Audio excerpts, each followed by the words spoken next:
51e minute, plat du pied de Karim Benzema, 6-0 pour la France face à l'Australie. La valise est lourde pour les Socceroos et heureusement pour eux, elle va s'arrêter là. Le 16e but de Karim Benzema avec les Bleus clôture une victoire tricolore sans appel face à une faible équipe australienne. Pas grand chose à dire de plus. Sauf peut-être que ce but n'est pas si anecdotique que ça. C'est même peut-être l'un des buts les plus importants de Karim Benzema en équipe de France et je vous explique pourquoi. I'm just fucking lit, man. I'm just fucking lit. Drink a bottle of this shit, man. Bottle of this shit. I'm about to write a hit, man. About to write a hit. No, I'm never gonna quit, man. Never gonna quit. I just took another hit, man. Took another hit.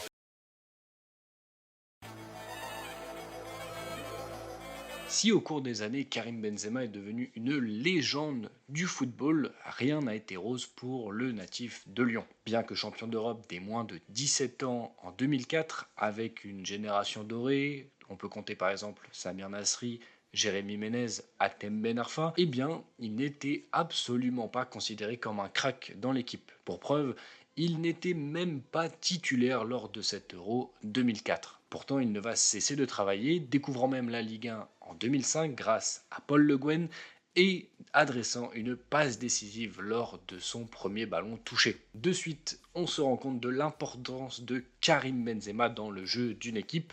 Ça va faire sa force tout au long de sa carrière. Il signe alors un contrat de 3 ans avec l'Olympique lyonnais et ne va cesser de se développer et de progresser. 4 buts lors de la saison 2005-2006, le double lors de la saison suivante, puis 31 lors de la saison 2007-2008, Karim Benzema marche sur l'eau. Son talent est reconnu, il est désigné comme meilleur joueur de la Ligue 1 lors de la saison 2007-2008, il finit meilleur buteur de la Ligue 1, meilleur buteur de la Coupe de France, meilleur jeune d'Europe, étoile d'or de France Football, bref, tout lui sourit. Et c'est aussi lors de cette saison qu'il va découvrir l'équipe de France sous l'égide de Raymond Domenech, marquant lors de sa première sélection, permettant à la France de s'imposer 1-0. Et forcément, avec une saison pleine et prenant de plus en plus d'importance en équipe de France, Karim Benzema va être sélectionné pour l'Euro 2008. Et quel désastre, n'arrivant pas à sortir son équipe du marasme que l'équipe propose et également du naufrage, Kabenwebe ne peut qu'observer son équipe se ridiculiser en Suisse. Et lorsque vous performez, eh bien les défenses vous attendent un peu plus. Du coup, l'année suivante est plus compliquée pour Benzema, même s'il va réaliser une saison complète. Ses 23 buts en 47 matchs vont attirer l'œil des plus grands d'Europe et le transfert de sa vie va se produire. Le grand Real Madrid toque à la porte de l'OL et propose 35 millions pour s'offrir les services du jeune attaquant français. Forcément, Lyon ne peut pas refuser. Et donc, la Casablanca recrute Karim Benzema en même temps que Kaka, Ballon d'Or 2007, et également Cristiano Ronaldo, Ballon d'Or 2008. Arrivée discrète de Karim Benzema, un peu effacée par les grands noms qui rejoignent le club, et la saison 2009-2010 va être compliquée puisqu'il va avoir du mal à s'imposer. 33 matchs, seulement 9 buts, et pas toujours titulaire puisque son adversaire principal à ce poste de numéro 9 est Gonzalo Higuaín, qui lui performe dès qu'il est sur le terrain. Manuel Pellegrini n'arrive pas à intégrer Benzema dans son système et le Français perd peu à peu la confiance de son coach, passant la plupart de son temps remplaçant. Cette suite de mauvaises performances va petit à petit lui faire perdre sa place en équipe de France et donc louper la Coupe du Monde en Afrique du Sud. Et à mon avis, quand il y repense, il doit se dire que c'est un bien pour un mal. Parce qu'au moins, lui, il n'a pas eu à rester dans le bus. Une saison bien meilleure en 2010-2011 avec le Real de Madrid, suite à l'arrivée de José Mourinho, lui permet de retrouver le maillot bleu lors de cette saison. Il va enfin réussir à s'imposer à la pointe de l'attaque madrilène, appuyé par le fait que Cristiano Ronaldo adore jouer avec lui. Karim Benzema est un joueur s'effaçant pour les autres et laissant donc le Portugais être mis en avant et prendre toute la lumière. Son coach José Mourinho ne le sortira plus du 11 de départ et sa préparation pour l'Euro 2012 est plus qu'excellente. 52 matchs, 32 buts, 15 passes décisives pour Kabenwebe. Ces stats additionnées à son importance dans le jeu lui permettent de revenir chez les Bleus. Laurent Blanc en fait sa pièce maîtresse et Karim Benzema est un élément essentiel du 11 titulaire français. Le 5 juin 2012, la France affronte l'Estonie en match de préparation pour l'Euro 2012 et Karim Benzema va marquer une première fois à la 37e minute, puis s'offrir un doublé 10 minutes plus tard grâce à un plat du pied. La France s'impose 4-0 et s'envole pour l'Ukraine et la Pologne afin de disputer l'Euro 2012, avec évidemment son buteur vedette dans le groupe. Après 3 matchs de poule difficiles, la France parvient de justesse à s'extirper malgré une défaite face à la Suède lors du dernier match et s'en va affronter l'Espagne en quart de finale. Pas de miracle, les champions du monde et tenants du titre s'imposent 2-0 face à la France et c'est retour à la maison pour nos Bleus qui vont devoir se concentrer sur les qualifications pour la Coupe du Monde 2014. Si Benzema n'avait pas marqué lors de l'Euro 2008, eh bien rebelote, lors de cet Euro 2012, aucun but pour le Français qui n'a toujours pas marqué dans une compétition internationale. Contre toute attente, les Bleus changent de coach après cet Euro 2012.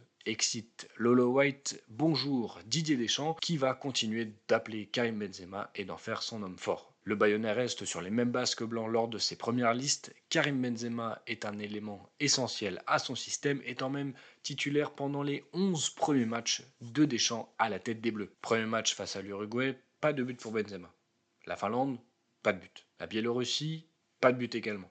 L'Espagne par 2 fois, toujours pas de but pour Karim Benzema. Et pendant qu'Olivier Giroud empile les buts, le Lyonnais ne parvient pas à trouver les chemins des filets avec les Bleus, accumulant même 1000 minutes sans marquer lors du match retour à domicile face à l'Espagne, défaite 1-0. Et pour ceux qui s'en souviennent pas, rappelez-vous du but de Pedro à la 58e minute. KB9 sort à la 81e minute de ce match, sifflé, hué par le Stade de France, lui qui n'arrive plus à marquer. La question se pose alors concernant sa sélection et surtout sa titularisation au poste de numéro 9 en équipe de France. Malgré toutes les questions venant des journalistes, Didier Deschamps ne lâche pas son joueur et il maintient sa confiance à Karim Benzema. Match face au Brésil, pas but.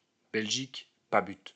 Géorgie, pas but. Le temps passe et Karim Benzema continue d'accumuler les minutes sans marquer, bien qu'il soit évidemment important dans le jeu. Attention, il ne faut pas non plus dégrader son importance en équipe de France.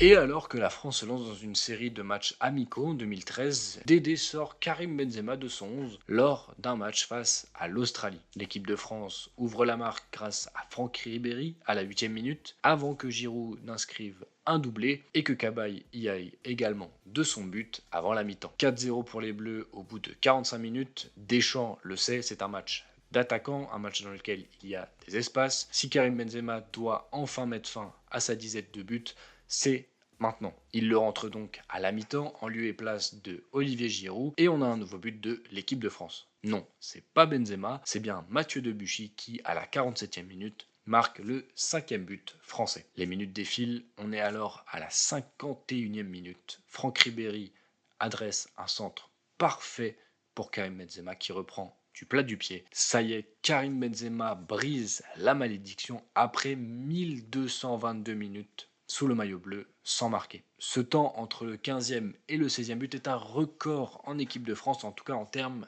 d'attaquants. On a eu des longues disettes, je pense à Stéphane Guivarch, Dugarry et Olivier Giroud, mais personne n'a fait aussi bien que Karim Benzema. Il est enfin relancé et après une carrière contrastée avec l'équipe de France, il marquera 21 autres buts, le dernier datant du 6 juin 2022 face au Danemark. C'est tout pour cette vidéo, en espérant qu'elle t'a plu. Je me devais forcément de te parler un jour de ce pseudo-record de Karim Benzema, parce que c'est vraiment un élément qui m'a marqué quand j'étais jeune. C'est assez incroyable de ne pas voir un attaquant marqué pendant autant de temps.